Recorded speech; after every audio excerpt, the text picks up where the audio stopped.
राम मुझे भक्तों, आज मैं आपको कार्तिक महात्मा का 28वां अध्याय सुना रही हूँ।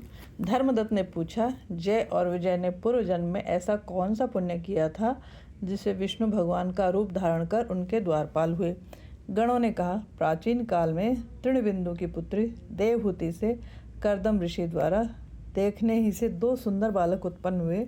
उनमें ज्येष्ठ का नाम जय और कनिष्ठ का नाम विजय हुआ। तब उसी देवहूति के गर्भ से योग शास्त्र में अग्रगण्य कपिल देव जी भी हुए। जय और विजय दोनों सदा भगवान की भक्ति में तत्पर और संपूर्ण इंद्रियों के कार्यों को विष्णु भगवान ही में लगाने वाले बड़े धर्मात्मा हुए। दोनों नित्य प्रति अष्टाक्षर मंत्र का जप तथा विष्णु का व्रत करने वाले हुए। इन दोनों को सर्वदा पूजा के अवसर पर विष्णु भगवान दर्शन दिया करते थे। किसी समय राजा के बुलाने पर यज्ञ कर्म प्रवीण देवर्षि गणों से पूजित ये दोनों यज्ञ में आए। उस यज्ञ में जय ब्रह्मा विजय याचक हुए। यज्ञ की विधि पूर्वक समाप्ति हुई। मरुत राजा ने यज्ञांत स्नान करने के अनंतर बहुत सा द्रव्य दिया। यज्ञ दक्षिणा लेकर जय विजय अपने आश्रम को आए। विष्णु भगवान के पृथक पृथक पूजन और प्रसन्नता के लिए दोनों द्रव्य को बांटने के समय एक दूसरे से स्पर्धा करने लगे। जय ने कहा कि दोनों का समभाग कीजिए। विजय ने कहा, नहीं, जितना जिसे मिला है उतना ही उसका है। तब क्रोधवश जय ने क्षुब्ध होकर विजय को श्राप दिया कि तुम धन लेकर नहीं देना चाहते हो, इससे ग्राह हो जाओ। विजय ने उस श्राप को अंगीकार कर जय को श्राप दिया कि तुमने प्रमत्त होकर मुझे श्राप दिया है, इसी से तुम भी हाथी हो जाओ। तब नित्य पूजा के समय आए हुए विष्णु भगवान से शाप का वृत्तांत कहकर दोनों ने भगवान से शाप मोचन का उपाय पूछा। जय और विजय बोले, हे देव, हम दोनों आपके भक्त हैं, ग्रह और हस्ती की योनि में कैसे होंगे? हे कृपा सागर, इस श्राप से उद्धार कीजिए। विष्णु भगवान ने कहा, मेरे भक्तों की वाणी कभी असत्य नहीं होगी। यमराज भी इसे अन्यथा नहीं कर सकते। पूर्व काल में भक्त प्रहलाद के कहने पर मुझे स्तंभ से प्रकट होना पड़ा और राजा अम्बरीश के कहने से 10 अवतार लेने पड़े।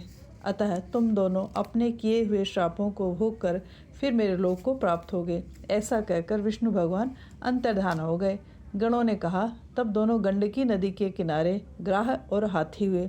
जाति स्मरण रहने के कारण इस योनि में भी विष्णु भगवान का व्रत नियम पूर्वक किया करते थे। एक दिन कार्तिक की पूर्णमासी को वह हाथी स्नान के लिए गंडकी नदी में गया। तब पूर्व के योनि श्राप का स्मरण करते हुए ग्राह ने हाथी को पकड़ लिया। ग्राह से पकड़े गज ने विष्णु भगवान को स्मरण किया। इतने में शंख चक्र गदा पद्मधारी विष्णु भगवान वहां प्रकट हो गए। तब उन दोनों ग्राह गज का अपने सुदर्शन चक्र द्वारा उद्धार किया और उन दोनों को अपने समान रूप देकर विष्णु भगवान वैकुंठ लोक को ले गए। उसी दिन से उस स्थान का नाम हरि क्षेत्र प्रसिद्ध हुआ। चक्र के आघात से वहाँ के पत्थरों में भी चिन्ह बने हैं। वे दोनों ही जय और विजय नाम से इस लोक में प्रसिद्ध हुए। हे द्विज, विष्णु भगवान के प्रिय द्वारपालों के विषय में जो आपने प्रश्न किया था उसे मैंने कहा। इसी कारण हे धर्मज्ञ, तुम भी ईर्ष्या और द्वेष को छोड़कर नित्य विष्णु का व्रत करो। जगत के सब जीव मात्र को समदृष्टि से देखो। तुला मकर और मेष की संक्रांति में नित्य प्रातः स्नान तथा एकादशी व्रत तुलसी वन की रक्षा किया करो। गौ ब्राह्मण वैष्णवों की सेवा में तत्पर रहो।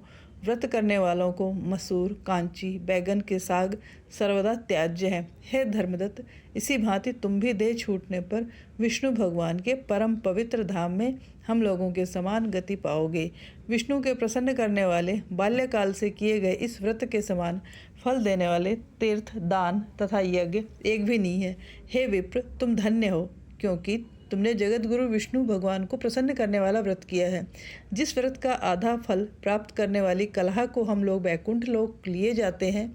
नारद जी ने कहा, इस प्रकार धर्मदत्त को उपदेश देकर उस कलहा को साथ लेकर दोनों विष्णु लोक को गए।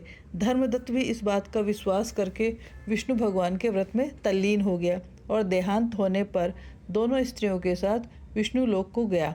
प्राचीन काल के इस इतिहास को जो सुनता है और सुनाता है वह जगत गुरु की सत्कृपा से हरि भगवान के समीप पहुंचा देने वाली बुद्धि पाता है। इस प्रकार कार्तिक महात्मा का 28वां अध्याय पूर्ण हुआ। श्री कृष्ण गोविंद हरे मुरारी, हे नाथ नारायण वासुदेवा। श्री कृष्ण गोविंद हरे मुरारी, हे नाथ नारायण वासुदेवा।